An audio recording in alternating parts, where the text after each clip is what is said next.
For our new listeners, Sleep Theories is where we explore the shadows between documented fact and terrifying possibility, where we examine the stories that powerful people would prefer remain buried. If you haven't already, please take a moment to subscribe to Sleep Theories. It really helps us continue bringing you these deep dives into the mysteries that keep us awake at night. Your support means everything, and it allows us to keep digging into the stories that others are afraid to tell. My name is James Adler. I'm 41 years old, and for the past 15 years, I've made a living digging into the stories that powerful people prefer to keep buried. Cold War projects, classified experiments, the kind of truth that gets stamped with red ink and locked away in filing cabinets that officially don't exist. I've exposed illegal CIA surveillance programs, uncovered Pentagon black sites, and revealed government contracts with private military companies that operated outside the law. But nothing, and I mean nothing, prepared me for what I discovered about Plum Island. For most people, Plum Island is just a dot off the coast of Long Island, a name on a map if they notice it at all. Just another small island in the Atlantic, unremarkable and forgotten, barely 3 miles long and less than a mile wide.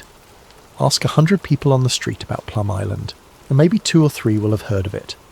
Those who have will probably tell you it's some kind of animal research facility, something to do with protecting livestock. They'd be right in a way, but they'd also be so wrong that their ignorance might be the only thing keeping them safe.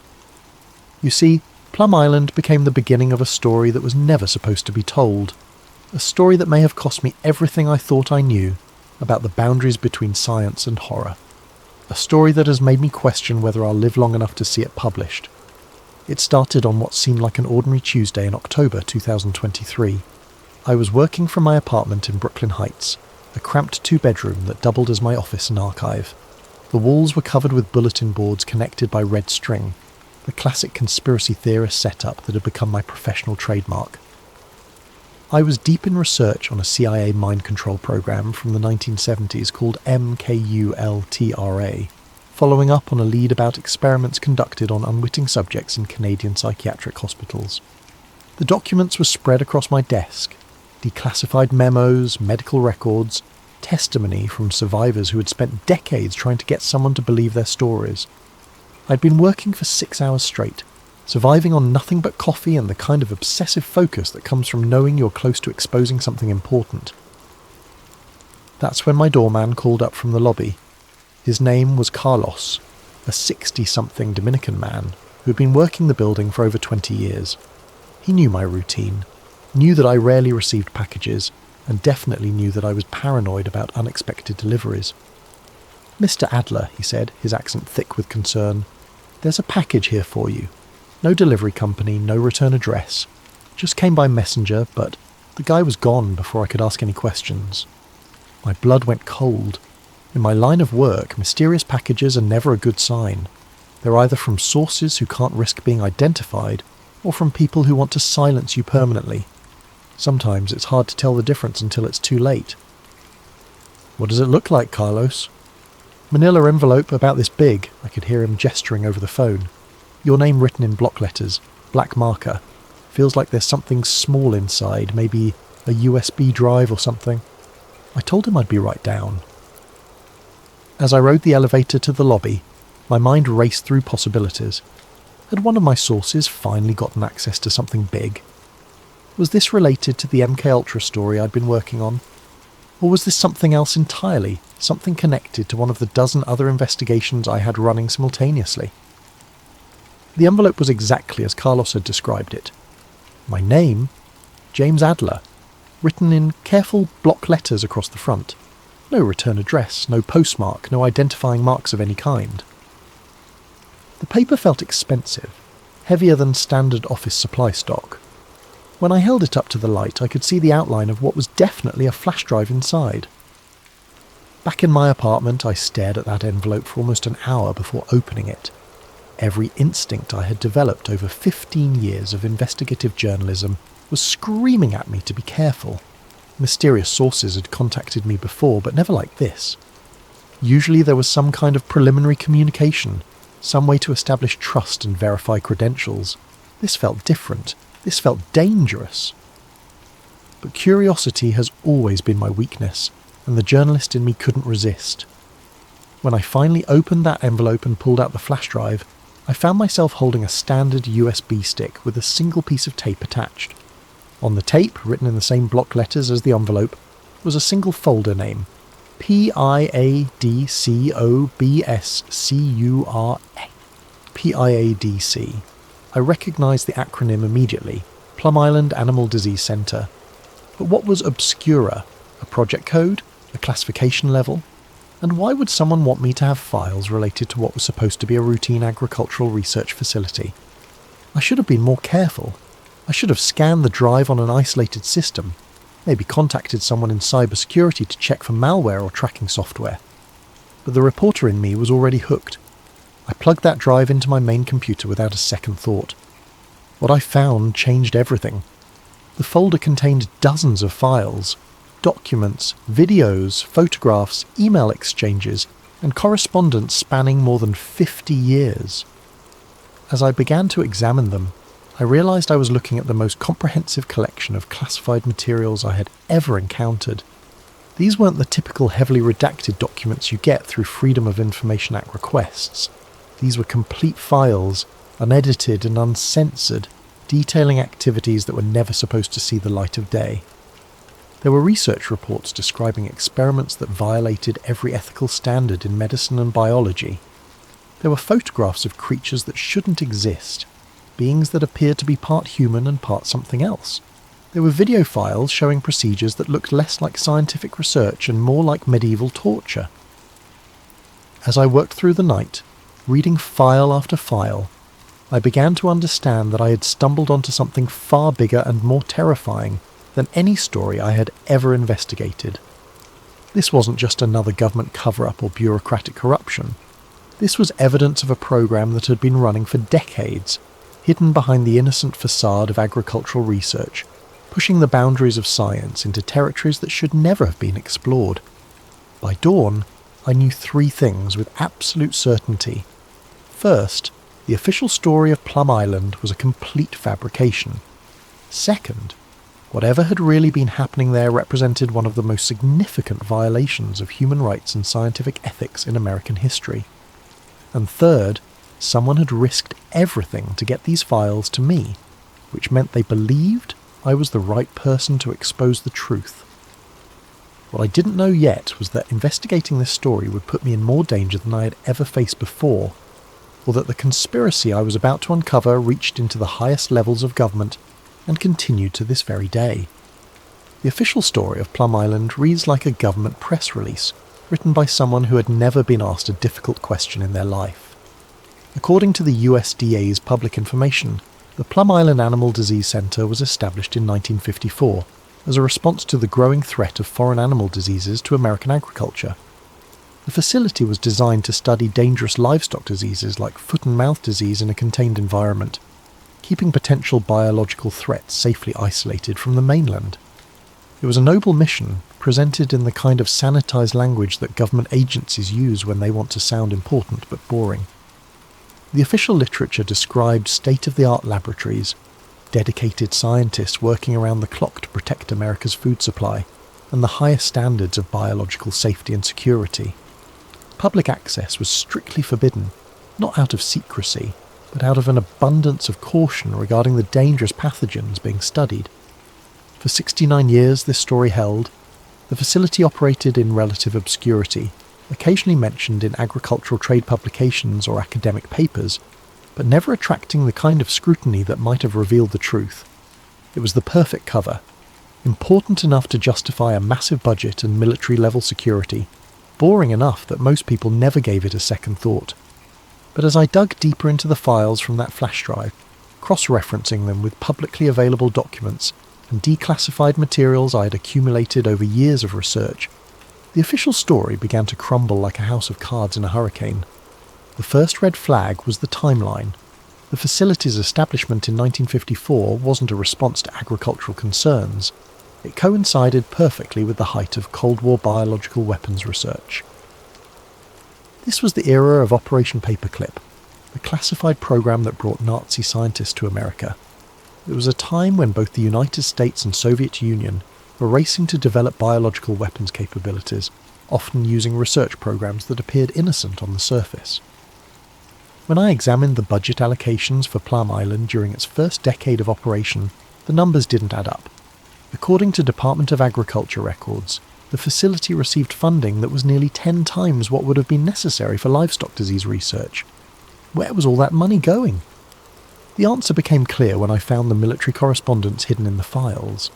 Letters between Defense Department officials and the facility's administrators revealed the true purpose of Plum Island. It wasn't just studying animal diseases, it was developing them as weapons.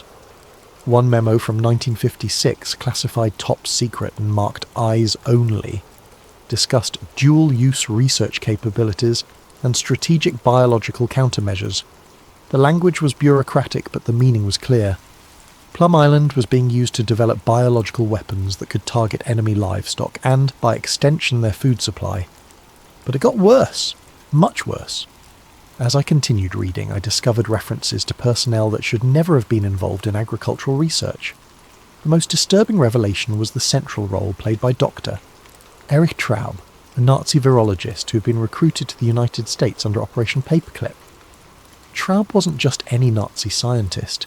He was Heinrich Himmler's biological warfare specialist, a man who had spent years developing ways to weaponize animal diseases for use against enemy populations.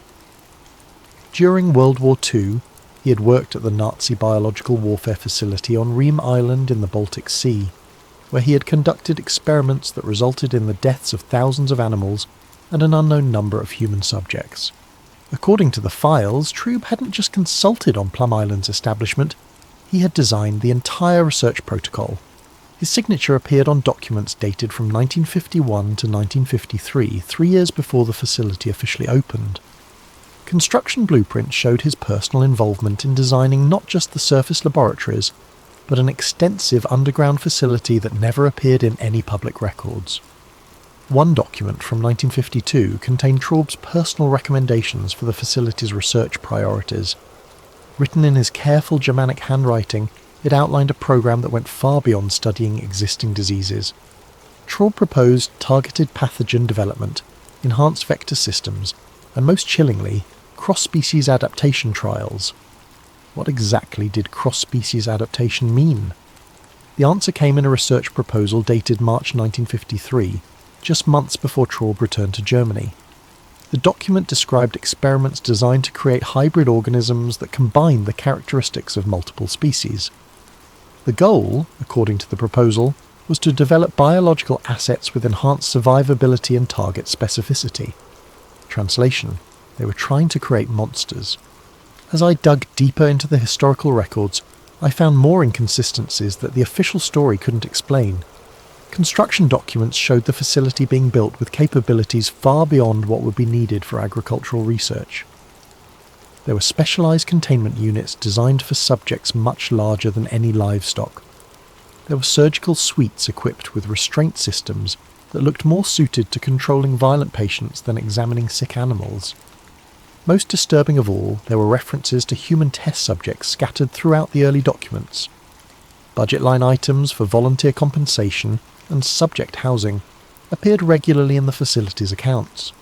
Medical supply orders included equipment that had no application in veterinary research, things like EEG machines, psychiatric medications, and surgical instruments designed specifically for human anatomy.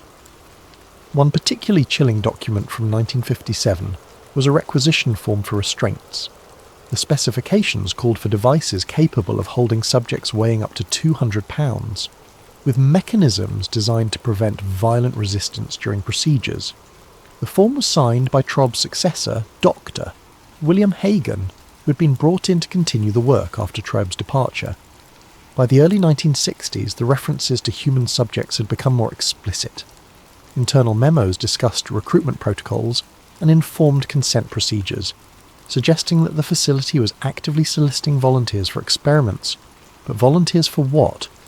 The official research involved animal diseases that posed no direct threat to humans.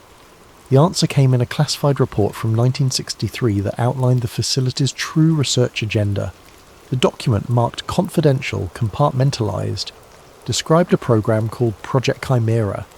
The goal was ambitious and terrifying: to create biological weapons that could target specific genetic markers, effectively turning human biology against itself. The research involved taking animal pathogens and modifying them to infect human subjects. But that was just the beginning. The ultimate objective was to create hybrid organisms, part human, part animal, that could serve as living weapons. These creatures would possess the intelligence and adaptability of humans, combined with the enhanced physical capabilities and disease resistance of various animal species. Reading these documents was like discovering the notes of a mad scientist. Except, this wasn't fiction. This was real research, funded by the American government and conducted by respected scientists in a facility that was supposed to be protecting our food supply. As the 1960s progressed, the references to human subjects became more frequent and more detailed. Medical records described experiments that would have been considered torture by any reasonable standard. Subjects were infected with modified pathogens, subjected to genetic modification procedures, and monitored as their bodies underwent transformations that should have been impossible. One report from 1968 described a subject designated Alpha 7, who'd been infected with a modified strain of rabies that had been engineered to target specific neural pathways. Instead of causing the typical symptoms of rabies, the modified virus had enhanced the subject's physical strength and aggression, while maintaining their cognitive abilities. The report noted that subject demonstrates remarkable improvements in reflexes, strength, and pain tolerance, while retaining full intellectual capacity and language skills. Another file from 1970 contained photographs that I still can't look at without feeling sick. They showed subjects in various stages of transformation, humans whose bodies had been altered through genetic manipulation to incorporate characteristics from other species. Some had elongated limbs and enhanced musculature. Others showed signs of modified sensory organs or altered bone structure. The captions beneath these photographs were written in the cold, clinical language of scientific observation, but they described horrors that belonged in the darkest corners of nightmare. Subject 23B, Day 14 post-modification, note enhanced metacarpal extension and retractable claw development. Subject 31A demonstrates successful integration of enhanced auditory organs. Range testing indicates hearing capability exceeding baseline human capacity by 400%. These weren't just medical experiments. They were attempts to create a new form of life, something that was neither fully human nor fully animal, but some terrible combination of both.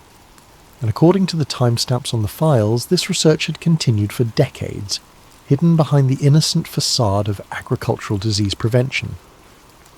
By the time I finished reading through the historical documents, I understood why someone had risked everything to get these files to me.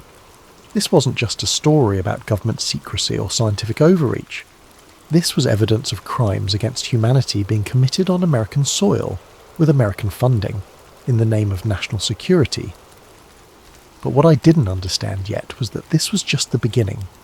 The historical files were horrifying, but they were also decades old.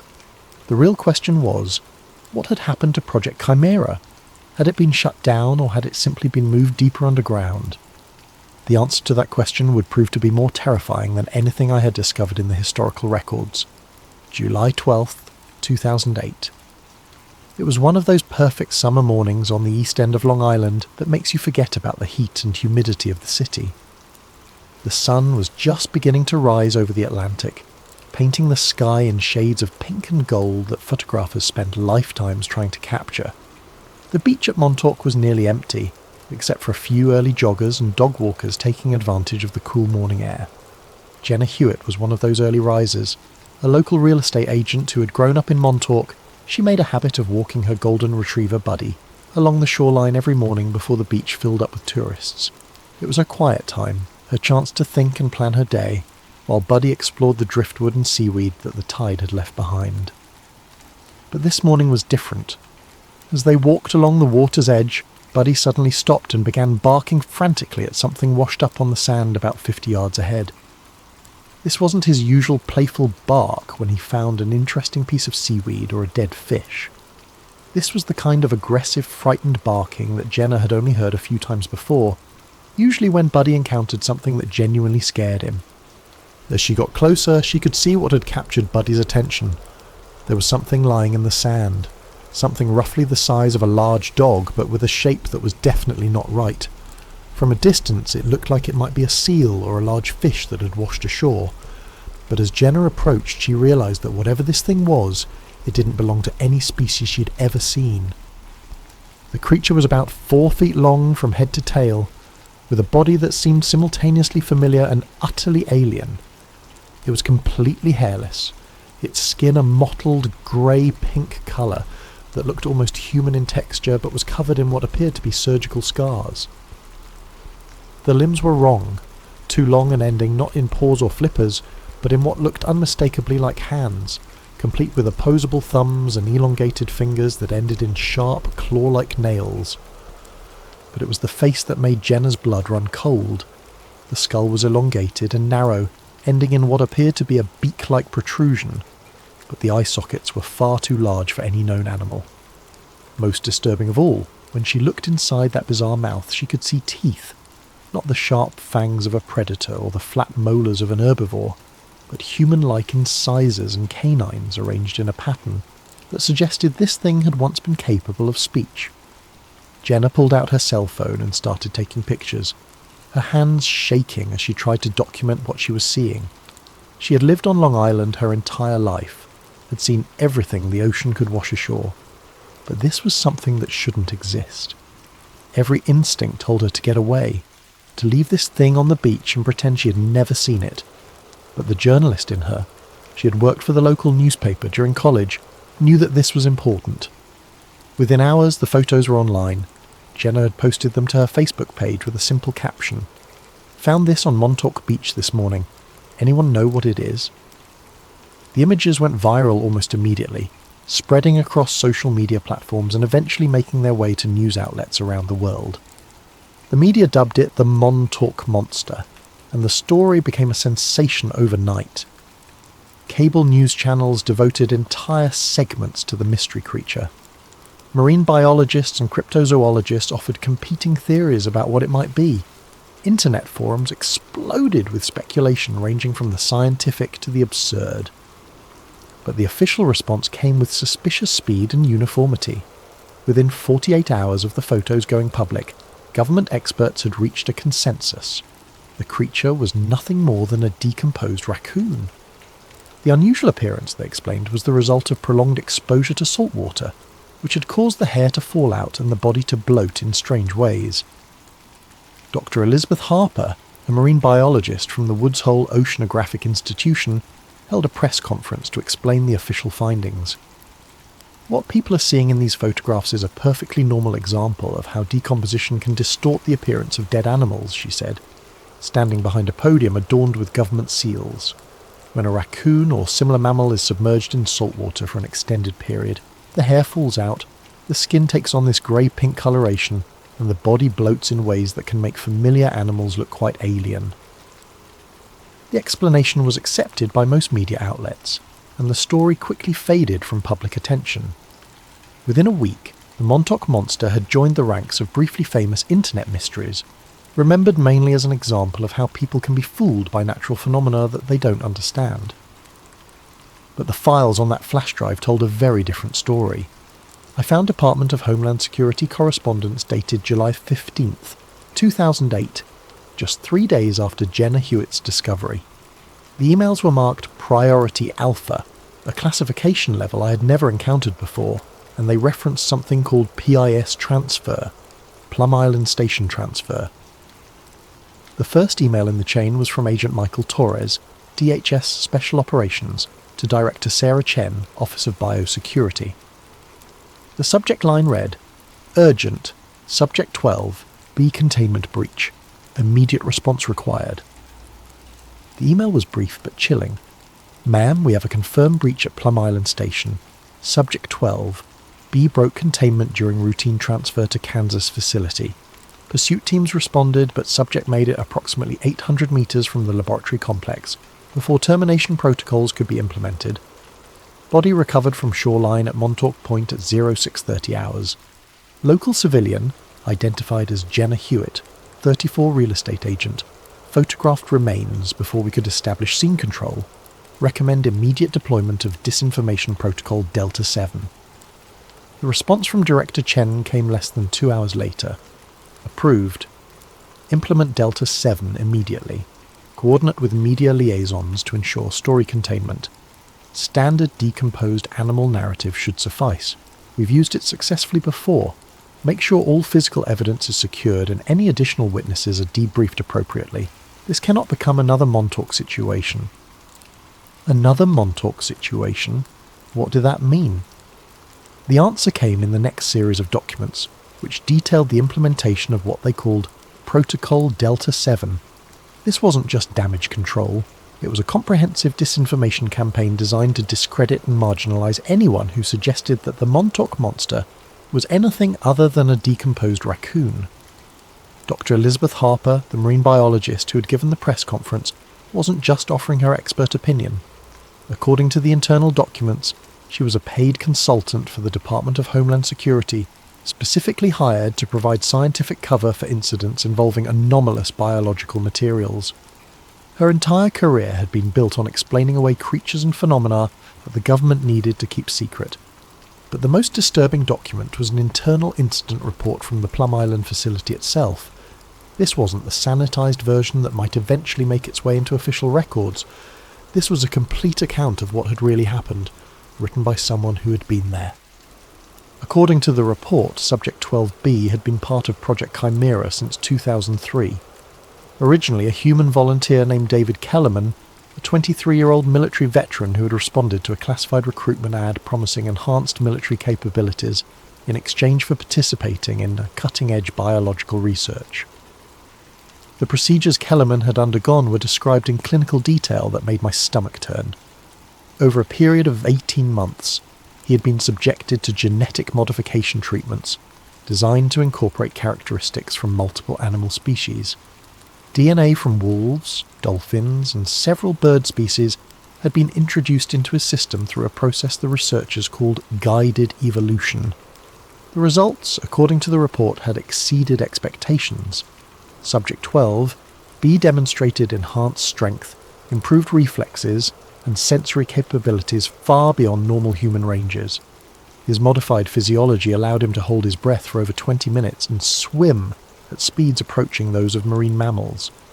Most remarkably, he retained full human intelligence and memory throughout the transformation process. But there had been complications.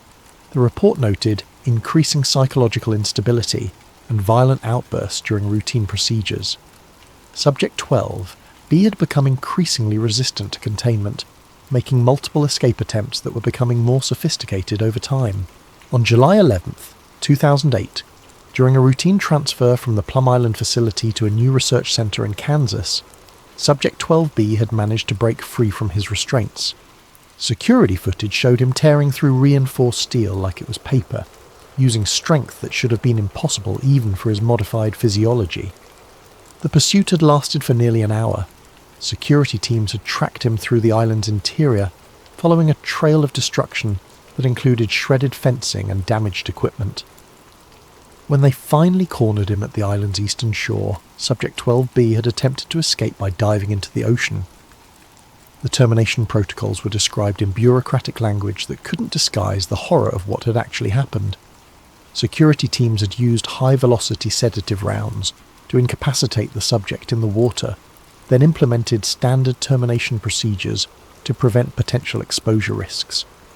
They had murdered him, shot him full of drugs to stop his enhanced body from swimming to safety, then killed him to prevent anyone from discovering what they had done to him.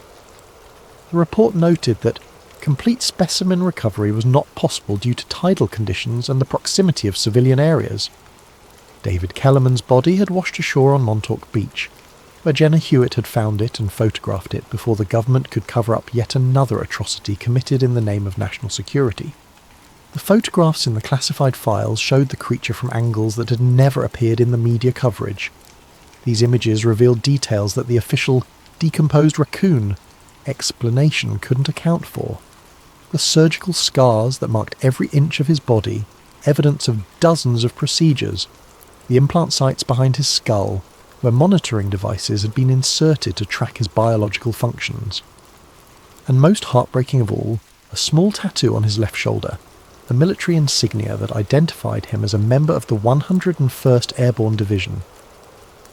David Kellerman had been a decorated veteran who had served his country in Afghanistan. He had volunteered for what he thought was a program to help create better soldiers, to give military personnel the tools they needed to survive in hostile environments.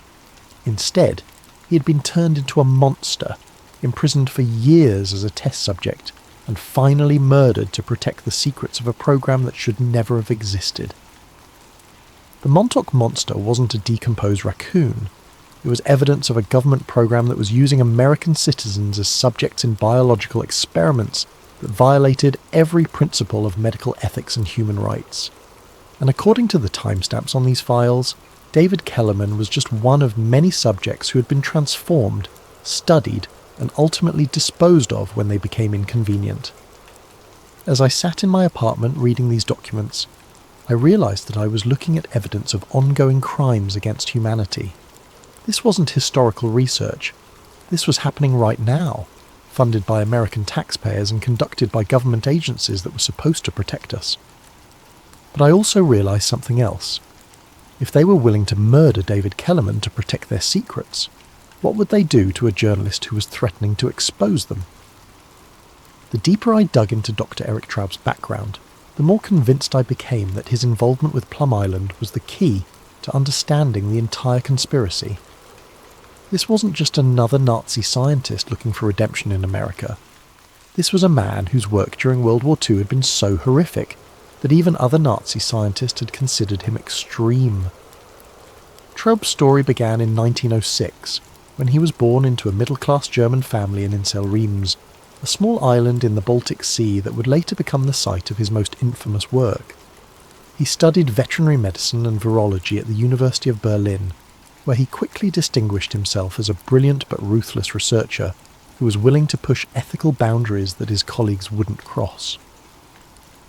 When the Nazis rose to power, Traub saw an opportunity. He joined the party early, in 1937, and began conducting research into biological warfare at the Kaiser Wilhelm Institute for Biochemistry. His early work focused on foot and mouth disease, a highly contagious virus that affects livestock. While other researchers were studying the disease to prevent outbreaks, Traub was interested in weaponizing it. By 1940, Traub had been promoted to director of the Nazi biological warfare program and given his own facility on Reims Island, the same island where he had been born.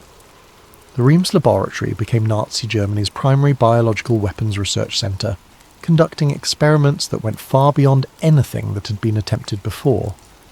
The files from the flash drive contained translated excerpts from Traub's personal research notes, written in his careful German script.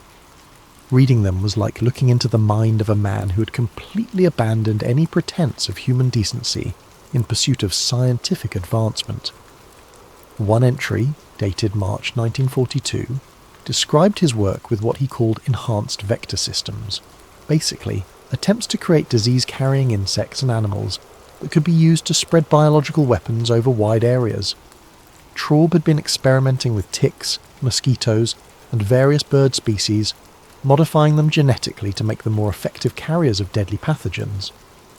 Another note, from September 1943, detailed experiments in cross-species pathology transfer, attempts to create hybrid diseases that could jump between animal species and eventually infect humans.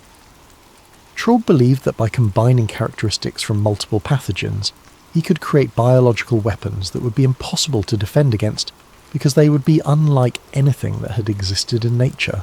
But it was a research report from January 1944 that revealed the true scope of Traub's depravity. The document described a series of experiments conducted on human prisoners, Soviet POWs and political prisoners who had been transferred to Reims Island for medical research. Traub had been infecting these subjects with modified versions of animal diseases to study how the pathogens affected human physiology. The language was clinical and detached, describing human beings as if they were laboratory equipment. Subject 47 demonstrates typical response pattern to modified strain BW-7. Initial infection proceeds normally. but enhanced viral load produces accelerated symptom development. Subject expired after 72 hours, significantly faster than baseline projections. Recommend adjustment of viral concentration for future trials. These weren't just medical experiments. They were torture sessions disguised as research. Traub was systematically murdering prisoners to test biological weapons, keeping detailed notes on their suffering for future reference. As the war turned against Germany, Traub's research became more desperate and more extreme. A report from March 1945, just weeks before the Nazi surrender, described his final project, an attempt to create what he called biological chimeras, hybrid organisms that combined human intelligence with animal characteristics. The research notes describe procedures that sounded like something from a medieval torture chamber. Human subjects were injected with modified animal DNA, subjected to experimental surgeries to graft animal organs into their bodies, and monitored as their bodies underwent forced evolutionary changes. Most of the subjects died within days, but Traub noted that a few had survived long enough to demonstrate promising developmental changes. When Germany surrendered in May 1945, Traub destroyed most of his research and fled to the American zone of occupation. He was captured by US forces in June and initially held as a war criminal, but instead of being put on trial for his crimes, he was recruited for Operation Paperclip, the classified program that brought Nazi scientists to America. The justification was simple. The Cold War was beginning, and the United States needed biological weapons capabilities to counter the Soviet threat. Traub's expertise in weaponizing animal diseases made him too valuable to prosecute. His war crimes were classified, his victims were forgotten, and he was given a new life in America as a reformed scientist working to protect American agriculture. But the files showed that Traub had never reformed.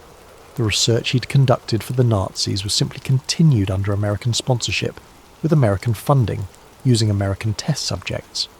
Traub arrived at Plum Island in 1951, 2 years before the facility officially opened to conduct agricultural research.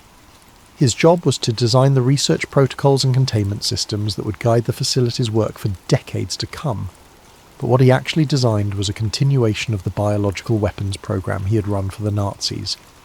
His personal notes from this period, translated from German and included in the files, revealed his true intentions. In an entry dated August 1952, he wrote, "The Americans are naive. They believe they are hiring me to protect their livestock from disease, but they are actually providing me with the resources to perfect the work I began in Germany. Here, I have unlimited funding, sophisticated equipment, and access to subjects who volunteer willingly. It is the ideal situation for advancing biological warfare research." Traub's research priorities at Plum Island were identical to what he had been doing for the Nazis, developing biological weapons that could target both animals and humans, creating enhanced vector systems for delivering these weapons, and experimenting with genetic modification to create hybrid organisms. One research proposal from 1953 outlined his plan for tick vector viability studies. Officially, this research was described as an effort to understand how ticks spread diseases to livestock. But Traub's private notes revealed that he was actually trying to create weaponized ticks that could be used to spread biological agents across enemy territory. The timing was impossible to ignore. Traub had been conducting extensive research on tick-borne pathogens from 1951 to 1953. In 1975, just 22 years after he left Plum Island, the first cases of Lyme disease were identified in Old Lyme, Connecticut, directly across Long Island Sound from the facility. Lyme disease is caused by a bacterium called Borrelia burgdorferi, which is spread by tick bites. The disease had never been documented in North America before 1975, despite centuries of European settlement and extensive medical record keeping. The official explanation was that climate change and suburban development had brought humans into closer contact with infected ticks, but this theory didn't explain why the disease had appeared so suddenly in a specific geographic area. Traub's research notes provided a much more disturbing explanation. In a laboratory journal entry from March 1953, he had written, "Vector trials demonstrate successful pathogen transmission in 87% of test subjects. Borrelia variant shows particular promise due to delayed symptom onset, and potential for chronic manifestation. Recommend field testing to assess natural dispersal patterns. Suggest target area within 50-kilometre radius of facility for optimal monitoring capabilities. Old Lyme, Connecticut falls exactly within that radius. But the most chilling document was a progress report dated May 1953, just months before Traub returned to Germany. The report described successful creation of what he called enhanced Borrelia strains, genetically modified versions of the bacteria that causes Lyme disease. These enhanced strains were designed to be more infectious, more resistant to treatment, and capable of causing a wider range of symptoms than the natural version. According to Traub's notes, field testing of these enhanced strains was conducted in the summer of 1953. The testing involved releasing infected ticks into wooded areas across southern New England and monitoring the spread of disease in both animal and human populations. The research was disguised as a study of a natural tick behaviour, but it was actually a biological weapons test conducted on an unknowing American population. The results, Traub noted, exceeded expectations. The enhanced Borrelia strains spread rapidly through local deer and mouse populations exactly as predicted. Human infections began appearing within months, but because the symptoms were unfamiliar to American doctors, the cases were misdiagnosed as arthritis, chronic fatigue, or psychiatric disorders. By the time Traub left Plum Island in late 1953, he had established what he called a perfect biological weapons testing ground. The enhanced Lyme disease strains would continue spreading naturally for decades, providing ongoing data about the long-term effects of biological weapons deployment. Local doctors would continue misdiagnosing cases, ensuring that the true extent of the outbreak would never be properly documented. It wasn't until 1975, 22 years later, that a cluster of children in Old Lyme developed obvious symptoms that couldn't be ignored or misdiagnosed. By then, the enhanced Lyme disease strains had spread throughout the northeastern United States, infecting hundreds of thousands of people who had no idea they were victims of a biological weapons test conducted by a Nazi scientist working for the American government. Was Lyme disease an accident, the result of a containment breach or improper disposal of research materials? Or was it a deliberate test of biological weapons capabilities conducted on an unwitting American population? The evidence in Traub's files pointed clearly toward the latter conclusion. The implications were staggering. Lyme disease now affects over 300,000 Americans annually, causing chronic pain, neurological damage, and in some cases, permanent disability. The medical community still struggles to diagnose and treat the condition effectively, partly because they don't understand that they're dealing with an artificially enhanced pathogen rather than a natural disease. Every person suffering from Lyme disease, every family dealing with the chronic health problems it causes, every medical bill and lost day of work, it's all the result of a biological weapons test conducted by a Nazi war criminal who was given safe haven in America instead of being prosecuted for his crimes. But as horrific as this revelation was, I was beginning to understand that Lyme disease was just the beginning. Traub's time at Plum Island had been brief, less than 3 years, but he had established research protocols and methodologies that continued long after his departure. The biological weapons program he had designed for the Nazis was now being carried out by American scientists, using American subjects with American funding. And according to the timestamps on the files I was reading, it was still going on. 3 weeks after I began investigating the Plum Island files, I had reached what felt like a dead end. The documents from the flash drive had given me pieces of a horrific puzzle, but they raised more questions than they answered. I needed someone who had actually been inside the facility, someone who could confirm that the experiments described in those files had really taken place. That's when I received an encrypted email that would change everything. The message appeared in my inbox on a Thursday morning, sent from an account that appeared to have been created specifically for this communication. The sender identified himself only as Silas, and the message was brief but compelling. Mr. Adler, I've been following your work for years. Your investigation of the CIA's domestic surveillance programs was excellent journalism. Now I see you're asking questions about Plum Island. You're getting close to something that very few people understand, but you're also putting yourself in danger. The people responsible for what happened there have unlimited resources and no moral boundaries. They've silenced others who got too close to the truth. If you want to understand what really happened on that island, and what's still happening now, meet me tomorrow at 2 p.m. at the Riverhead Diner on Route 58. Come alone, order the apple pie. It's surprisingly good and it will let me know you're the right person. Don't bring recording equipment or your phone. If you're being followed, just leave. I'll know. I worked there for 13 years. I saw things that still give me nightmares. But someone needs to tell this story before it's too late. Every professional instinct told me this was a bad idea. Meeting unknown sources in remote locations is exactly how journalists end up disappeared or dead. But I had already committed myself to this story, and I needed verification that the files I'd been studying were authentic. The Riverhead Diner was exactly what you'd expect from a Long Island roadside establishment that had been serving truckers and locals since the 1960s. Red vinyl booths, checkered linoleum floors, and a menu that hadn't been updated since the Carter administration. The kind of place where conversations could disappear into the ambient noise of sizzling bacon and clinking coffee cups. I ordered the apple pie and waited. At 2:15, a man slid into the booth across from me without introduction. He was in his early 60s, thin to the point of being gaunt, with prematurely grey hair and the kind of nervous energy that comes from carrying secrets too heavy to bear alone. His hands shook slightly as he stirred sugar into his coffee, and his eyes constantly scanned the diner as if he expected trouble to walk through the door at any moment. "You're James Adler," he said. It wasn't a question. "And you're Silas." He nodded, then leaned forward and spoke in a voice barely above a whisper. "Before we start, you need to understand something. The people we're talking about, they have resources you can't imagine. They have surveillance capabilities that make the NSA look like amateurs. They have operatives embedded in law enforcement, the media, and every level of government. If they decide you're a threat, you won't see it coming." "Then why are you talking to me?" "Because I'm dying," he said matter-of-factly.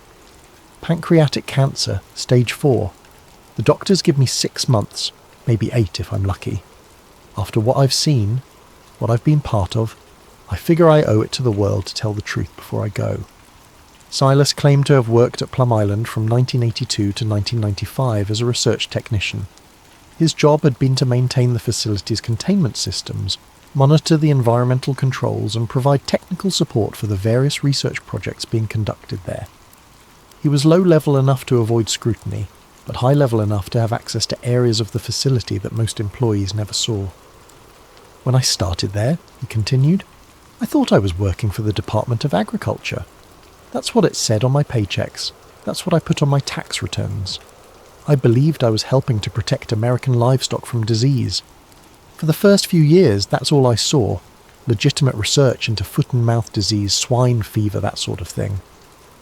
But by the mid-1980s, Silas had begun to notice things that didn't fit with the facility's agricultural mission. Shipments arriving in the unmarked trucks in the middle of the night. Sections of the facility that were off-limits even to employees with high-level security clearances. Research subjects that looked nothing like any farm animals he had ever seen.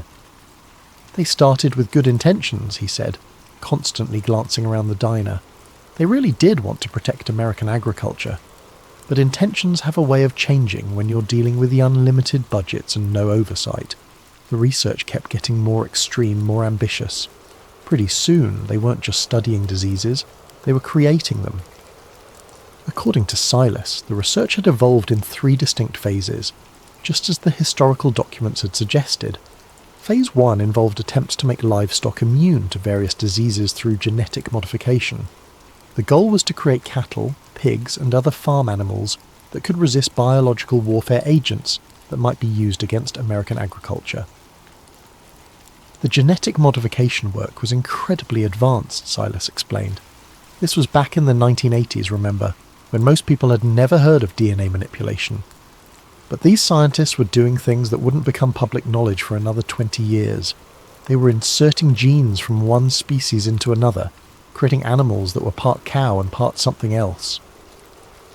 When the livestock modification proved too difficult and unpredictable, the research had shifted to Phase 2, attempting to make humans immune to biological weapons. The idea was to create soldiers and intelligence operatives who could function in contaminated environments, giving American forces a significant tactical advantage in biological warfare scenarios. That's when they started recruiting human volunteers, Silas said, his voice dropping even lower. They put out classified ads in military publications, offering enhanced physical capabilities in exchange for participating in cutting-edge biological research. Young soldiers who wanted to serve their country better, athletes who wanted to push the boundaries of human performance, they all thought they were signing up for something patriotic and noble. The human enhancement experiments had initially focused on disease resistance, but the researchers quickly realised they could do much more. If they could modify human DNA to resist pathogens, why not modify it to enhance other capabilities as well? Strength, speed, sensory perception, healing ability, all of these became targets for genetic manipulation. I started seeing the subjects around 1987, Silas continued. At first they looked normal, just regular people who were a little stronger and faster than they should have been. But the modifications kept getting more extreme. The scientists weren't satisfied with making people 10% better. They wanted dramatic improvements, changes that would create a new category of human being. But it was Phase 3 that had truly horrified Silas and eventually driven him to quit his job and disappear into anonymity for nearly 30 years. In the early 1990s, the researchers had abandoned attempts to enhance normal humans and had begun creating entirely new forms of life. They stopped trying to make humans resistant to animal diseases, Silas whispered, his hands trembling as he reached for his coffee cup. They started trying to make hybrids, creatures that combined human intelligence with animal capabilities, and they succeeded. He told me about something he called the room below the waterline, a submerged laboratory that had been built beneath the main facility in the late 1980s. This underwater complex was where the most extreme experiments took place, hidden even from most of the researchers working on the surface. I only saw it once, he said, his voice barely audible above the diner's ambient noise. There was an electrical problem with the main lab's power systems, and they needed someone to check the backup generators. They gave me temporary clearance for the lower levels with an escort who never left my side. What Silas described sounded like something from a science fiction nightmare, but his description matched details I had found in the classified files. The submerged facility consisted of dozens of holding cells with reinforced glass walls, each containing creatures that defied classification. Some of them had started as animals and been modified to be more human-like, he continued. Others had started as humans and been changed into something else. But the worst ones were the ones they had built from scratch, genetic combinations that had never existed in nature. Silas claimed to have seen beings that combined human and canine characteristics, creatures with elongated limbs and enhanced sensory organs, and things that moved and communicated in ways that suggested intelligence while possessing bodies that were clearly no longer human. The thing that haunted me the most, he said, his voice breaking slightly, was that some of them recognized me. When I walked past their cells, they would watch me work, and I could see intelligence in their eyes. Not animal intelligence, human intelligence, trapped in bodies that weren't quite either. One creature in particular had stayed with Silas for decades. He described it as roughly human-sized, but with proportions that were wrong. Limbs too long, joints that bent in directions they shouldn't, and hands that ended in retractable claws. But when it looked at him, he could see something unmistakably human in its eyes. It tried to communicate with me, Silas said, tears forming in his eyes. It couldn't speak. Its throat had been modified in ways that made human speech impossible, but it kept making gestures, trying to tell me something. I realised it was trying to write, trying to form letters in the air. S-A-V-E-M-E. Save me. The encounter had lasted only a few minutes, but it had changed Silas forever. When he returned to his normal duties on the surface levels, he began paying closer attention to the facility's operations. He started noticing the transportation schedules, the supply deliveries, the personnel rotations, and he began to understand the true scope of what was happening. They weren't just conducting experiments, he explained. They were mass-producing these creatures. By the early 1990s, they had dozens of subjects in various stages of modification.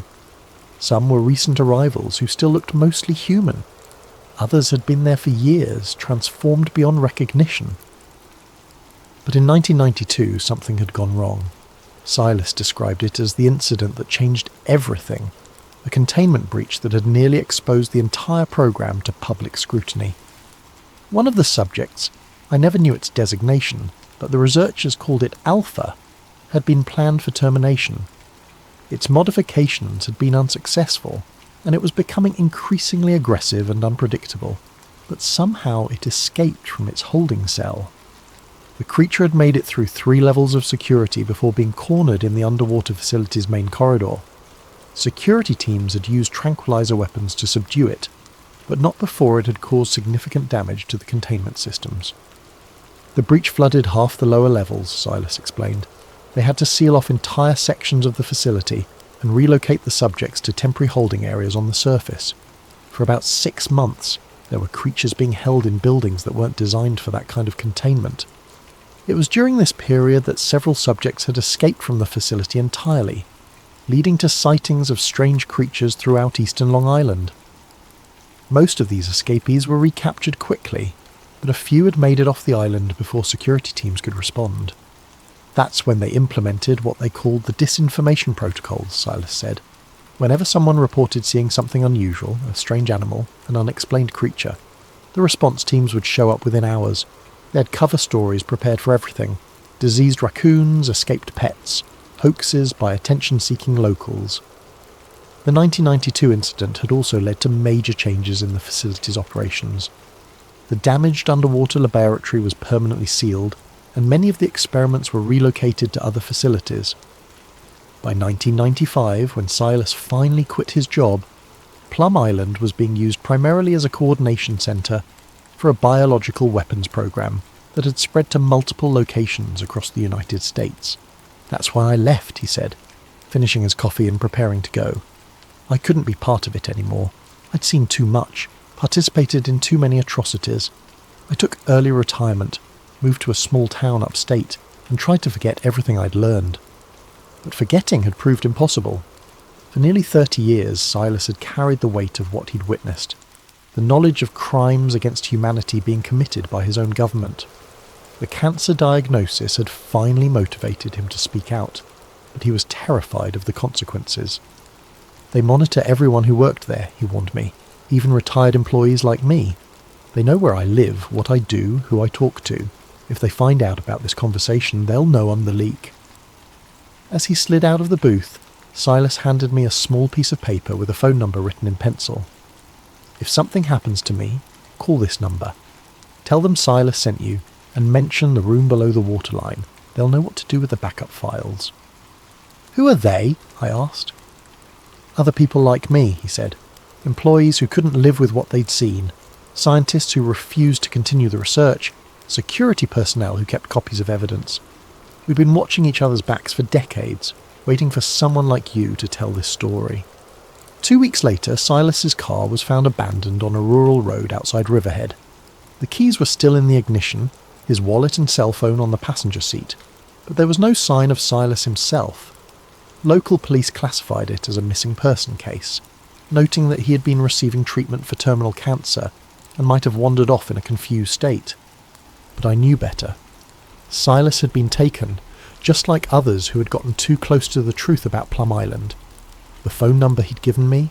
Disconnected, with no record that it had ever been in service.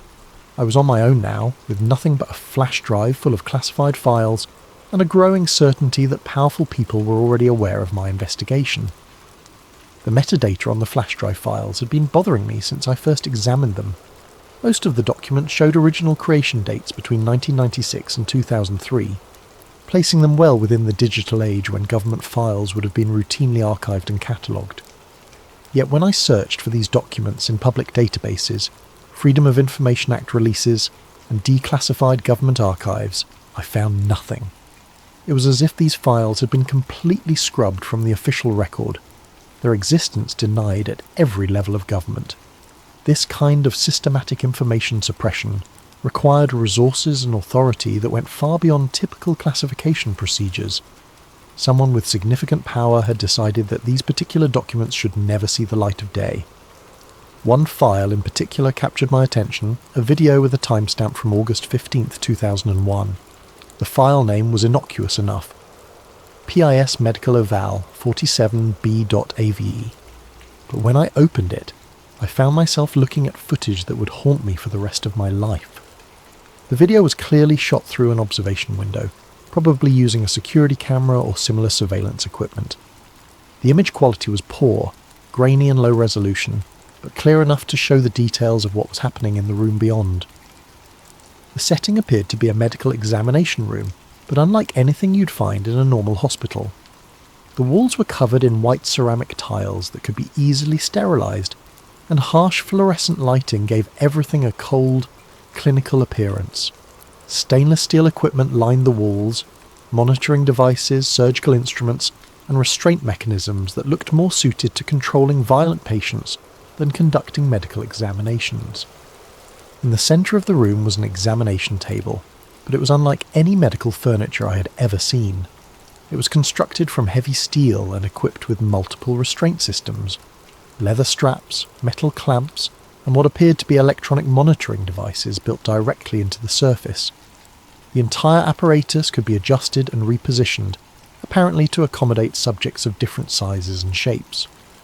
Strapped to this table was something that made my hands shake as I watched. The creature was roughly human-sized, but its proportions were fundamentally wrong. The limbs were too long, extending at angles that suggested additional joints or modified bone structure. The torso was narrow and elongated, covered in skin that had a greyish mottled appearance. But it was the head that was truly disturbing. The skull had been surgically modified, extended and reshaped in ways that suggested the brain cavity had been enlarged to accommodate additional tissue. Most horrifying of all, the creature was clearly conscious and aware. Its eyes, still recognisably human despite everything else that had been done to it, tracked the movement of figures in white coats who moved in and out of the camera's field of view. When these figures approached with instruments or monitoring devices, the creature would struggle against its restraints, making sounds that were unmistakably expressions of fear and pain. The audio quality was poor, muffled by what sounded like soundproofing materials, but I could make out fragments of conversation between the researchers. Heart rate elevated, but within acceptable parameters for this stage of modification. Neural activity suggests higher cognitive function than we observed in previous subjects. Increase the sedation level before we begin the next phase of tissue sampling. Note the enhanced muscle development in the extremities that's consistent with the genetic modifications from the canine DNA integration. The creature on the table suddenly began to scream, not the cry of an animal, but something that was unmistakably, heartbreakingly human in its terror and anguish. The sound was cut short as one of the figures in white coats administered an injection, and the creature's struggles gradually subsided into unconsciousness. The video continued for another 10 minutes, showing the researchers conducting what appeared to be a routine medical examination. They took tissue samples, recorded measurements, and documented their observations with the detached professionalism of scientists studying a laboratory specimen. But the subject they were examining had once been a human being, someone with thoughts and feelings and a life outside this sterile chamber of horrors. Other video files contained similar footage from different time periods and with different subjects. Some showed creatures that appeared to be more heavily modified, their human characteristics almost completely obscured by genetic alterations. Others documented subjects in earlier stages of transformation, still recognisably human, but showing clear signs of ongoing biological changes. One particularly disturbing video from 1999 showed a subject that appeared to be a young woman, probably in her 20s. She had volunteered for the programme, according to a briefing document I found in the same folder, responding to a recruitment ad that promised enhanced physical capabilities for military service. The initial modifications had been successful. She demonstrated strength and agility far beyond normal human ranges, but subsequent procedures had gone wrong. The video showed her strapped to the same type of examination table, but unlike other subjects, she was awake and able to speak. She was pleading with the researchers, begging them to stop the procedures and let her go home. Her voice was distorted by modifications to her throat and vocal cords, but her words were clearly understandable. "Please, I want to go home. You said this was temporary. You said I could go back to my unit when the testing was finished. Please, I have a family. I have a little sister who's getting married next month. Please let me call them." The researchers ignored her pleas, discussing her case as if she weren't there. According to their conversation, the subject was scheduled for terminal evaluation, apparently a euphemism for euthanasia, because the genetic modifications had caused irreversible psychological damage. Subject 34C demonstrates increasing emotional instability, one researcher noted. Memory retention appears intact, but behavioural modifications suggest incompatibility with reintegration protocols. Recommend implementing standard termination procedures. The video ended there, but I found a follow-up document dated 3 days later that confirmed the subject had been terminated as per standard protocols, and that her remains had been processed through standard disposal channels. She had been murdered. A young woman who had volunteered to serve her country, who had trusted government scientists to enhance her capabilities for military service, had been killed when the experiments went wrong. And according to the clinical language in these reports, she was just one of dozens of subjects who had met similar fates. Email exchanges between researchers provided additional insight into the scope and nature of the program. The correspondence revealed a project called Operation Chimera that had been running continuously since the 1950s, evolving from Eric Traub's original biological weapons research into something far more ambitious and terrifying. One email thread from March 2002 discussed the program's goals in terms that made my blood run cold. The researchers were no longer content with creating enhanced soldiers or biological weapons. They were attempting to engineer an entirely new form of intelligent life, beings that combined human cognitive abilities with enhanced physical characteristics derived from various animal species. Dr. Richard Steinberg, who appeared to be the project's lead researcher, wrote, "Our analysis confirms that genetic blending at the cellular level is not only possible, but highly reproducible. Subject 18. C demonstrates remarkable healing capabilities following tissue damage. Bone fractures show 400% faster recovery than baseline human subjects. Muscle density has increased by 60% while maintaining normal flexibility and range of motion. Most significantly, cognitive testing shows no degradation in intelligence or memory function following the modifications." However, the email continued with a troubling observation. Primary concern remains the psychological impact of the transformation process. Subjects consistently demonstrate increased aggression levels and difficulty with emotional regulation. Recommend implementation of psychological conditioning protocols in the next iteration to address behavioural anomalies. Another researcher, Dr. Sarah Chen, responded with details about what these psychological conditioning protocols involved. Behavioural modification through controlled trauma exposure has shown promise in previous trials. Subjects who undergo systematic desensitization procedures demonstrate improved compliance and reduced resistance to additional modifications. Recommend expanding the conditioning program to include memory suppression techniques. They were torturing their subjects into compliance, using psychological abuse to break their resistance to increasingly extreme procedures, and they were documenting it all with the same clinical detachment they might use to describe adjustments to laboratory equipment. A progress report from 2003 contained information that made me physically ill as I read it. The researchers had achieved what Dr. Steinberg called breakthrough results in cognitive transfer trials. They had successfully created subjects that retained their pre-modification memory and language capabilities while demonstrating dramatically enhanced physical parameters. Subject 23A represents the culmination of 15 years of research, Steinberg wrote. Pre-modification, 22-year-old male, 5 feet 10 inches, 180 pounds, standard human physical capabilities. Post-modification, enhanced strength, 800% increase, improved reflexes, 400% improvement, enhanced sensory perception, particularly hearing and night vision, accelerated healing, and partial temperature resistance. Subject retains full memory of pre-modification life and demonstrates no cognitive impairment. Language skills remain intact, though vocal modifications have altered speech patterns. But the report also noted ongoing problems. Subject demonstrates extreme psychological distress regarding physical alterations. Persistent requests for reversal procedures and contact with family members may require additional conditioning to ensure operational compliance. This wasn't enhancement, it was torture.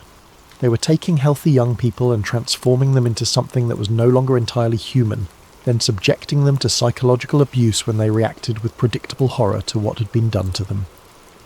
When I attempted to publish my initial findings, submitting articles to 3 different investigative journalism platforms, something unprecedented happened. Within 1 hour of submission, all 3 articles had been removed from their respective websites. The first editor I contacted claimed there had been a server error that corrupted the file. The second said there were technical difficulties with the content management system. The third, a platform I had worked with successfully for years, claimed there had been a sudden change in editorial direction that made my article unsuitable for publication. But I knew the truth. The internet doesn't move that fast unless someone is already watching, already waiting to suppress information the moment it appears. Someone with the resources and authority to monitor online publication platforms, identify threatening content and suppress it within minutes of it going live. That night I began sleeping with a baseball bat next to my bed and checking my apartment for surveillance equipment every morning before I started work. I also started backing up my files to multiple secure locations, distributing copies to trusted contacts who had instructions to release them if something happened to me. I was no longer just investigating a story. I was in a race against time, trying to expose the truth before powerful people could silence me permanently. In 2023, nearly 70 years after its establishment, the Plum Island Animal Disease Centre was officially decommissioned.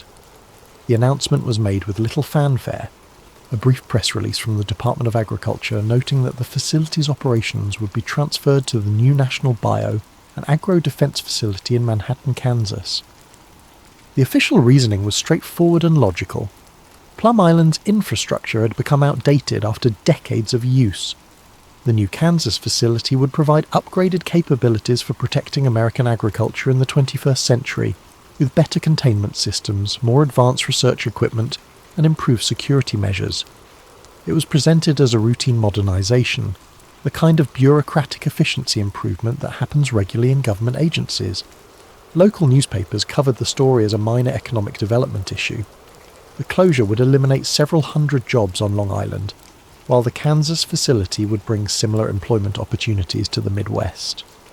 Environmental groups expressed cautious optimism that the island might eventually be converted into a nature preserve. A few conspiracy theorists on internet forums speculated about cover-ups and secret research, but their theories were easily dismissed as the usual paranoid fantasizing. But the files I had discovered told a very different story about what was really being transferred to Kansas. Transportation manifests dated from late 2022 and early 2023 documented the movement of materials from Plum Island to the new facility.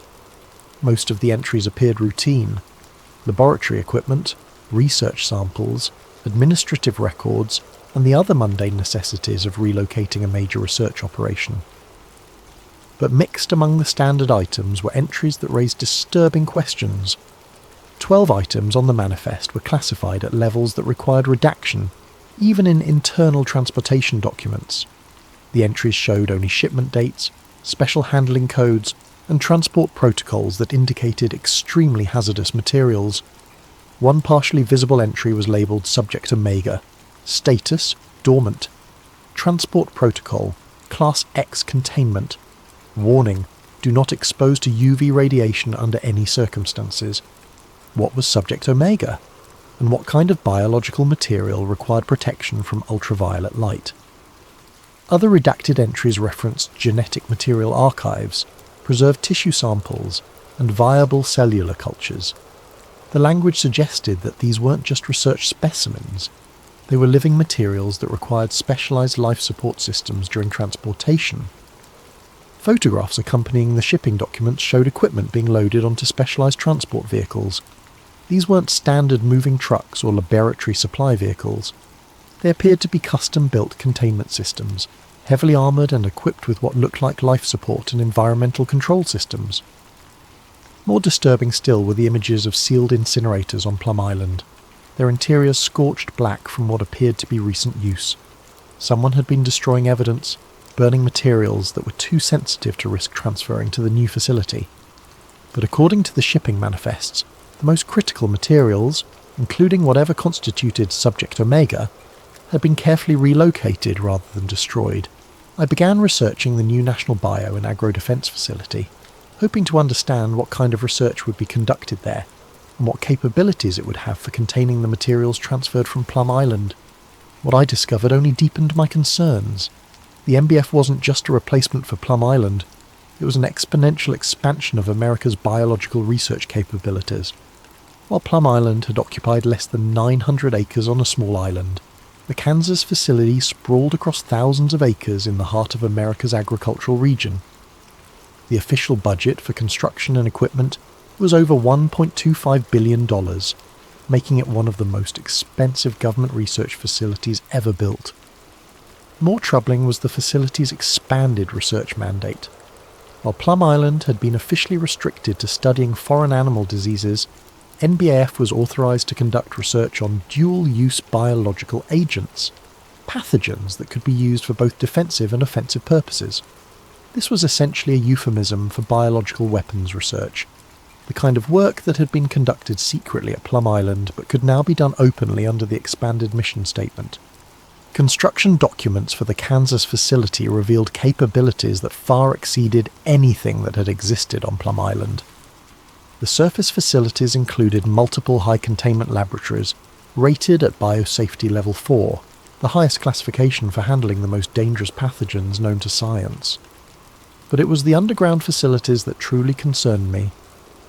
Architectural blueprints showed multiple subterranean levels extending more than 50 feet below ground.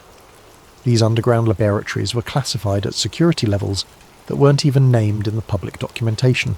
They were simply referred to as compartmentalized access areas that required special authorization codes for entry.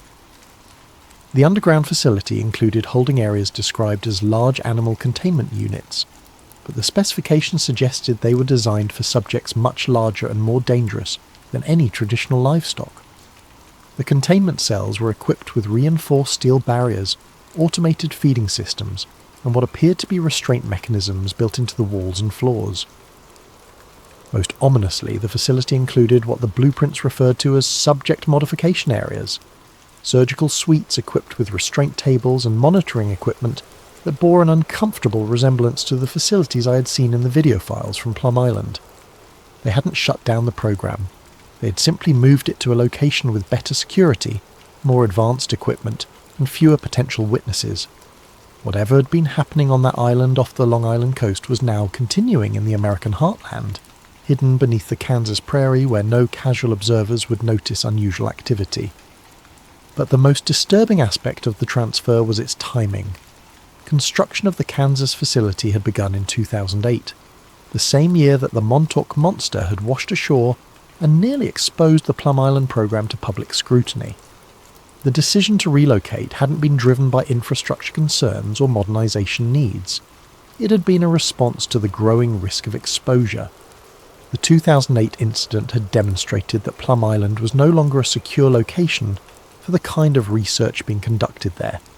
The island was too close to populated areas, too accessible to curious researchers and investigative journalists.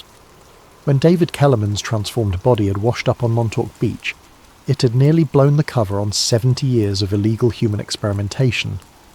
Kansas offered everything that Plum Island lacked: isolation from major population centres, minimal media coverage, and a political environment where questioning government activities was discouraged. The facility was located in a region where most residents were employed either directly or indirectly by government contractors, creating a community with strong incentives to avoid asking uncomfortable questions. I found evidence that the transfer process had been carefully planned for years before it was officially announced. Preliminary site surveys of the Kansas location dated back to 2005, and some personnel transfers had begun as early as 2010. The public announcement in 2023 wasn't the beginning of the relocation. It was the final step in a process that had been underway for nearly 2 decades. During this extended transition period, research operations had been divided between the two facilities. The most sensitive projects remained at Plum Island until the Kansas underground laboratories were completed, while routine activities were gradually shifted to the new location. This meant that for over a decade, The biological weapons program had been operating at 2 locations simultaneously, effectively doubling its capacity for human experimentation. Personnel records showed that key researchers from the Plum Island program had been relocated to Kansas years before the official facility closure. Dr. Richard Steinberg, whose emails I had found in the classified files, had been appointed as the NBAF's Director of Advanced Research in 2019. Dr. Margaret Voss, who had developed the psychological conditioning protocols used on human subjects, had been transferred to head the facility's Behavioural Modification Department in 2020. The continuity of personnel made it clear that this wasn't just a relocation, it was an expansion. The same scientists who had conducted illegal human experiments at Plum Island were now running a much larger operation in Kansas, with better equipment, more funding, and even less oversight. As I continued my research into the Kansas facility, I discovered that construction had included features that hadn't been part of the original plans. Multiple underground levels had been added during the building process, expanding the facility's capacity far beyond what had been publicly announced. These additional levels were funded through black budget appropriations that didn't appear in any public records. Satellite imagery of the construction site, available through commercial services, showed the facility being built in phases. The official above-ground laboratories were completed first, allowing the facility to begin routine operations while construction continued on the classified underground levels. By 2022, the underground expansion was complete, but its existence was never acknowledged in any public documentation. The most troubling discovery was a series of transportation records showing regular shipments between the Kansas facility and various medical institutions across the country. These shipments were classified as biological research materials, but the frequency and volume suggested something more than routine academic collaboration. Cross-referencing the shipping dates with missing person reports from nearby cities, I found a pattern that made my blood run cold.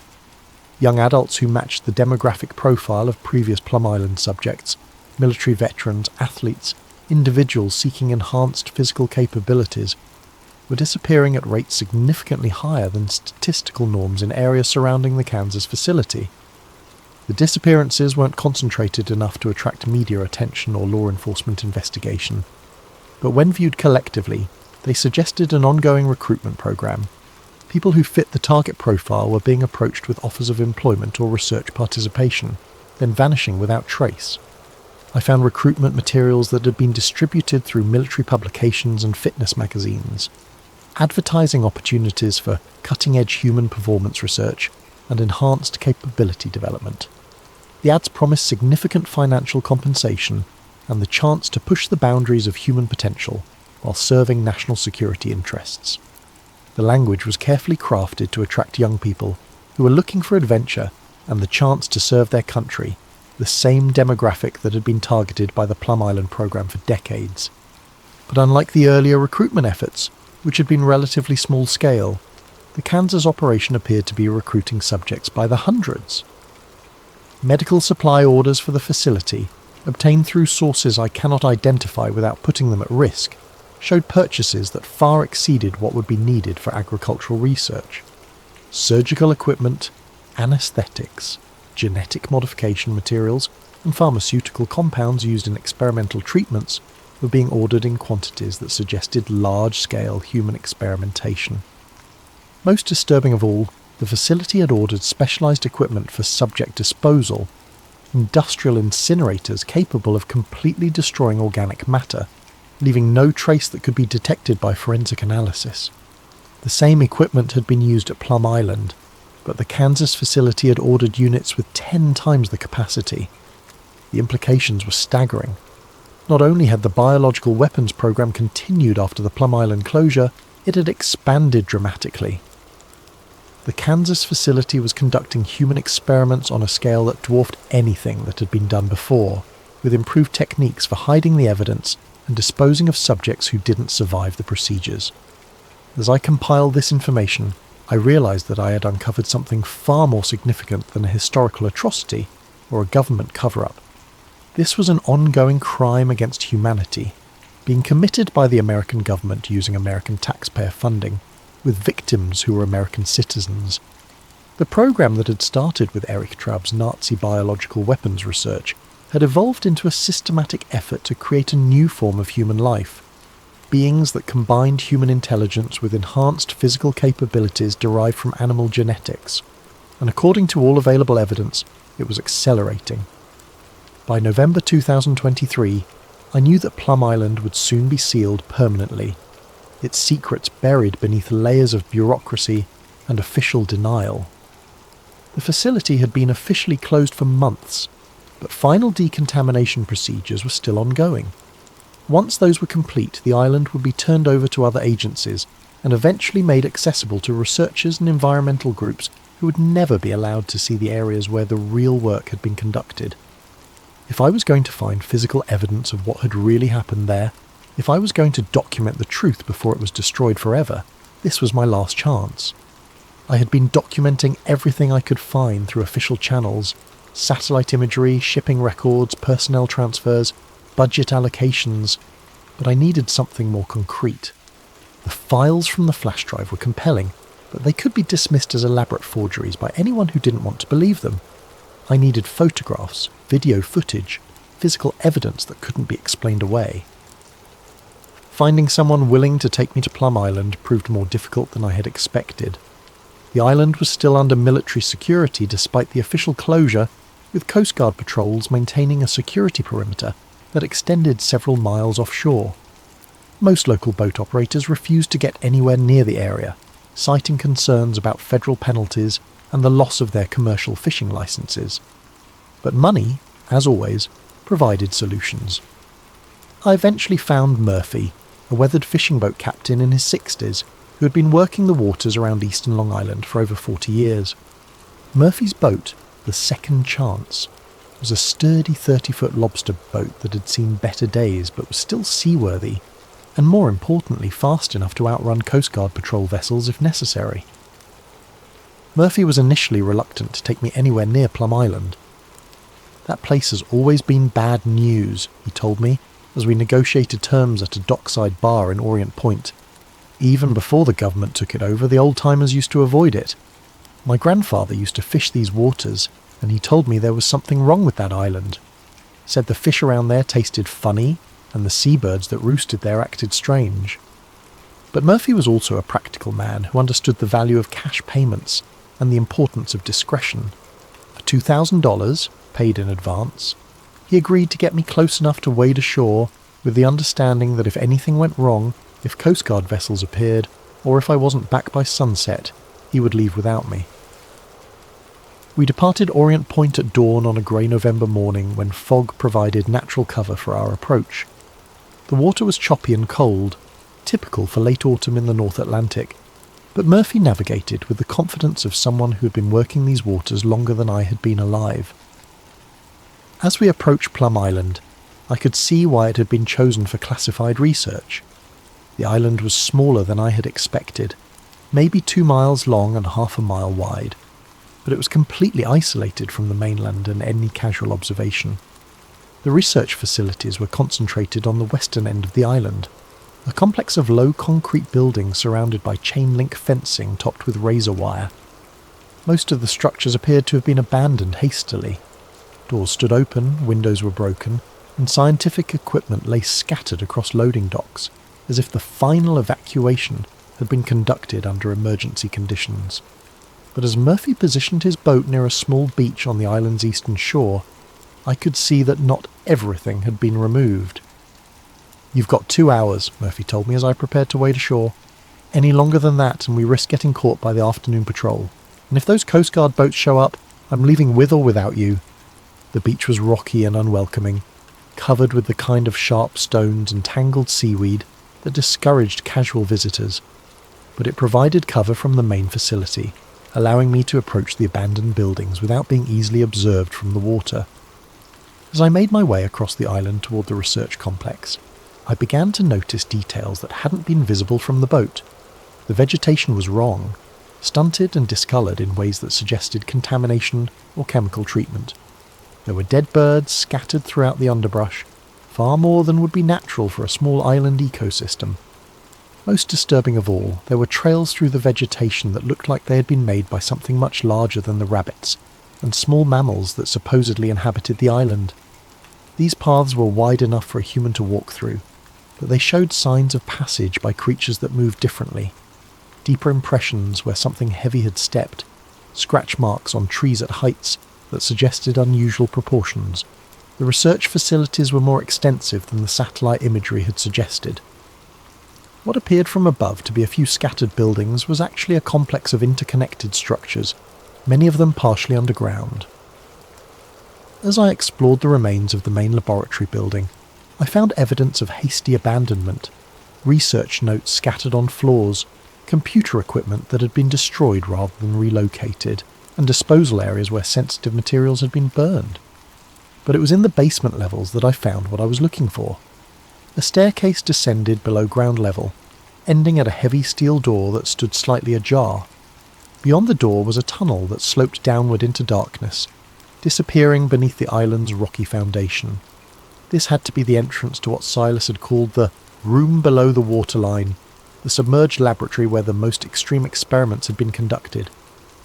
The tunnel was longer than I had expected, descending at a steep angle for what must have been several hundred feet. The walls were lined with pipes and electrical conduits, but many of the systems appeared to have been hastily disconnected during the facility's closure. Emergency lighting cast eerie shadows as I made my way deeper underground, following a path that took me well below sea level. The tunnel ended at another steel door, this one standing wide open. Beyond it was a chamber that took my breath away, not from wonder, but from horror. The room was enormous, carved directly out of the bedrock beneath the island.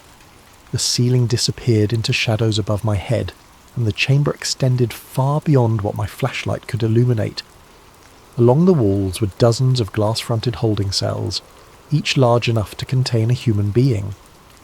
Most of the cells were empty, their glass panels cracked or completely shattered, but a few still contained evidence of what had been held there. In one cell, I found restraint equipment that had been torn apart with tremendous force, the metal twisted and bent in ways that suggested inhuman strength.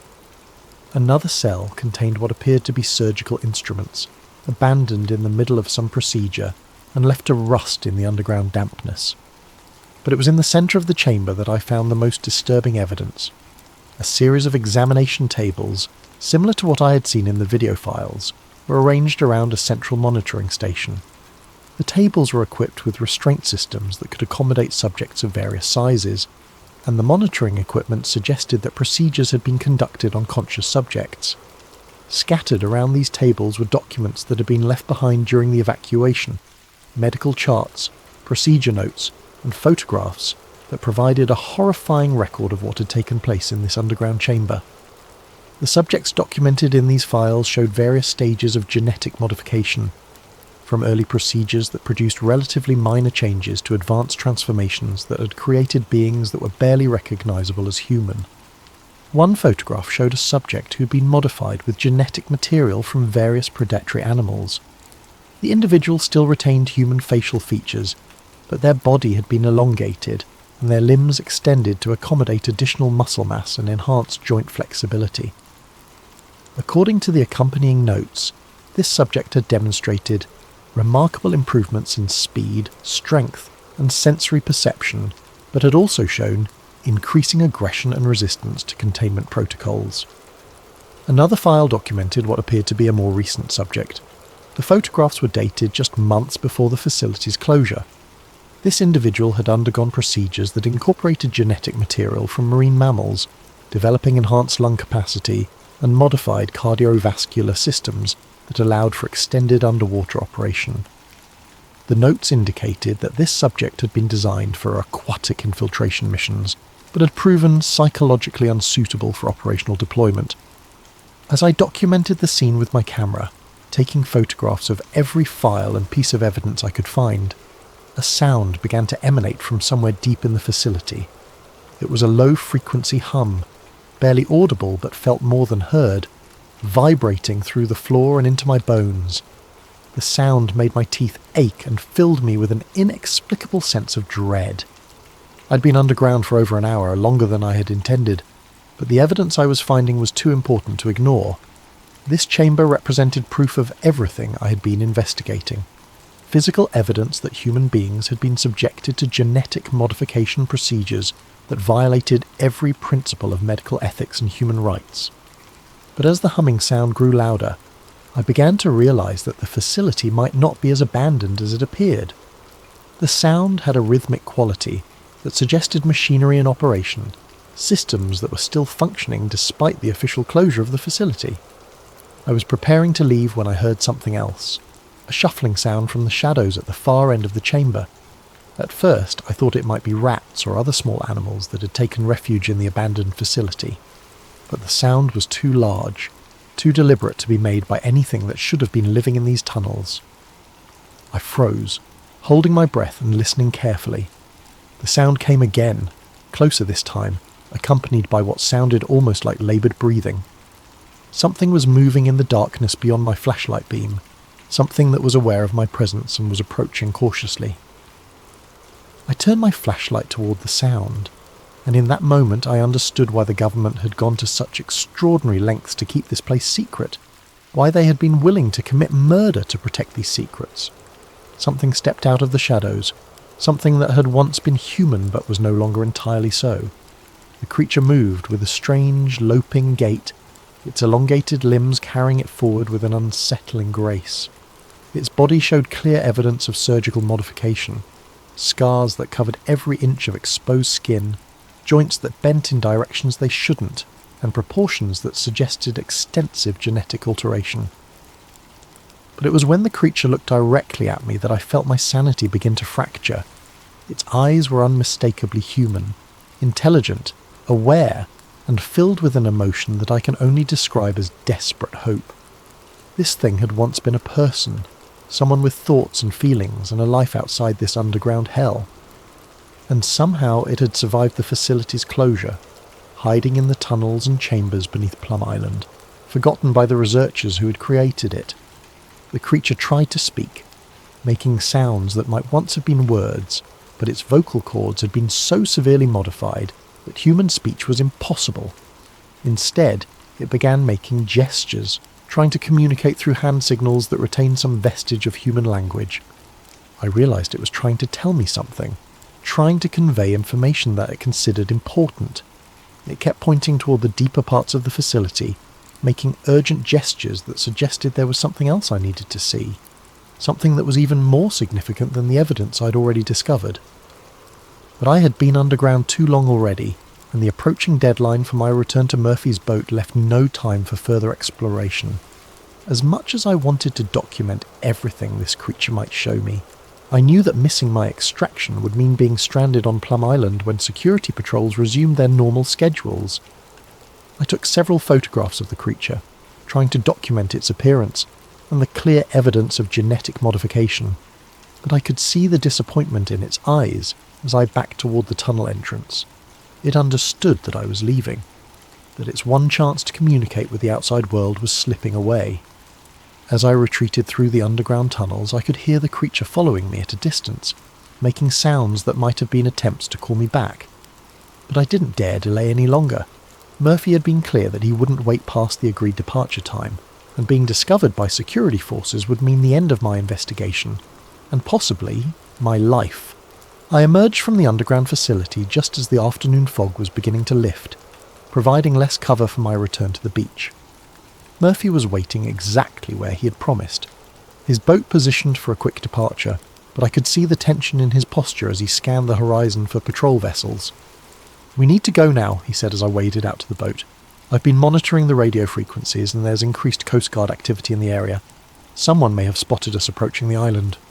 As we departed Plum Island, heading back toward the safety of Long Island's north shore, I looked back at the abandoned facility and thought about the creature I had left behind. How many others like it were hiding in those underground chambers? How many subjects had been abandoned when the facility closed, left to survive as best they could in the tunnels beneath the island? The photographs and documents I had obtained provided conclusive proof that the Plum Island facility had been conducting illegal human experimentation for decades. But they also raised questions that I wasn't sure I was prepared to answer. If some subjects had survived the facility's closure, What would happen to them now? And what would happen to me when the people responsible for these atrocities learned that their secrets were no longer safe? I'm recording this message from a motel room in Junction City, Kansas, less than 30 miles from the National Bio and Agro Defense Facility. I arrived here 3 days ago, following leads that suggested the Plum Island program had not only continued after the facility's closure, but had expanded dramatically at its new location. What I found here exceeded my worst fears about what our government is capable of. The NBAF facility is massive, a sprawling complex of laboratories and containment units that makes Plum Island look like a small research outpost. From the outside, it appears to be exactly what the government claims, a state-of-the-art agricultural research centre designed to protect American food systems from biological threats. But what's happening beneath the facility is something else entirely. I managed to obtain construction documents that show underground levels extending deep into the Kansas bedrock, chambers and laboratories that don't appear on any public blueprints. These subterranean facilities are larger and more sophisticated than anything that existed at Plum Island, designed to accommodate research on a scale that was impossible at the island location. More disturbing still are the transportation records I discovered, showing regular shipments of what are classified as biological research materials arriving from locations across the country. The frequency and volume of these shipments suggest that the Kansas facility is receiving far more test subjects than could be explained by voluntary recruitment. Cross-referencing these shipping dates with missing person reports from nearby cities, I found evidence of what appears to be an organised abduction program. Young adults who match the demographic profile of ideal research subjects, military veterans, athletes, individuals with exceptional physical capabilities, are disappearing at rates that far exceed statistical norms in areas surrounding the facility. The disappearances are carefully managed to avoid attracting attention. Subjects are taken from different cities, at different times, with different circumstances, making it impossible for law enforcement to recognise the pattern. But when viewed collectively, they represent evidence of a systematic program to provide test subjects for genetic modification experiments. I attempted to get closer to the facility itself, but the security measures here far exceed anything that existed at Plum Island. The entire complex is surrounded by multiple layers of fencing, electronic surveillance systems, and armed patrols that operate around the clock. Overhead surveillance suggests that the facility is protected by military-grade air defense systems that could detect and intercept any unauthorized aircraft. But I didn't need to get inside to understand what was happening there. The evidence I had already collected, combined with what I discovered in Kansas, painted a clear picture of a program that had evolved from Nazi biological weapons research into something far more ambitious and terrifying. The goal is no longer simply to create enhanced soldiers or biological weapons. According to documents I obtained through sources I cannot identify without putting them at risk, the current research is focused on what scientists call directed human evolution, the systematic genetic modification of human beings to create new forms of intelligent life. The researchers believe they are on the verge of a breakthrough that will allow them to create beings that combine human cognitive abilities with enhanced physical characteristics derived from various animal species. These new life forms would possess intelligence and problem-solving capabilities superior to normal humans, while also having enhanced strength, speed, sensory perception, and disease resistance. But the research requires extensive testing on human subjects, and the failure rate is extraordinarily high. According to internal documents I found, less than 10% of subjects survive the genetic modification procedures with their cognitive abilities intact. The rest either die during the transformation process or suffer psychological damage that makes them unsuitable for operational use. This means that for every successful subject, at least 9 others must be sacrificed. And based on the scale of operation suggested by the transportation records and facility specifications, they are processing hundreds of subjects annually. Last night I made the mistake of trying to get too close to the facility. I was discovered by security patrols while attempting to photograph the underground ventilation systems and barely managed to escape to my car before they could apprehend me. But I know they got a clear look at me, and they probably have my license plate number. This morning I woke to find my motel room door standing open. Nothing was missing, nothing was obviously disturbed, But the message was clear. They know where I am, and they know what I've been investigating. The fact that they let me wake up suggests they want me to know I'm being watched, that I should abandon this investigation before they decide I'm too dangerous to leave alive. But I can't stop now. The evidence I've gathered represents proof of the most extensive violation of human rights in American history. This isn't just about government secrecy or illegal medical experiments. This is about the systematic torture and murder of American citizens in pursuit of creating a new form of human life. The program that began with Eric Traub's Nazi biological weapons research has evolved into something that would have impressed even the most ambitious Nazi scientists. Using modern genetic engineering techniques, American researchers are doing things that the Nazis could only dream of, creating hybrid beings that combine human intelligence with animal capabilities, producing living weapons that could change the nature of warfare and human society. And they're doing it with American funding on American soil, using American citizens as test subjects. I've distributed copies of all the files to trusted contacts with instructions to release them if something happens to me. The flash drive that started this investigation contained only a fraction of what I've discovered. The complete files include thousands of documents, hours of video footage, and photographs that provide incontrovertible proof of ongoing crimes against humanity. The American people deserve to know what their government has been doing in their name. They deserve to know that their tax dollars have been funding Nazi-style medical experiments for over 70 years. They deserve to know that young Americans are being kidnapped, tortured, and murdered to advance research that violates every principle of human decency.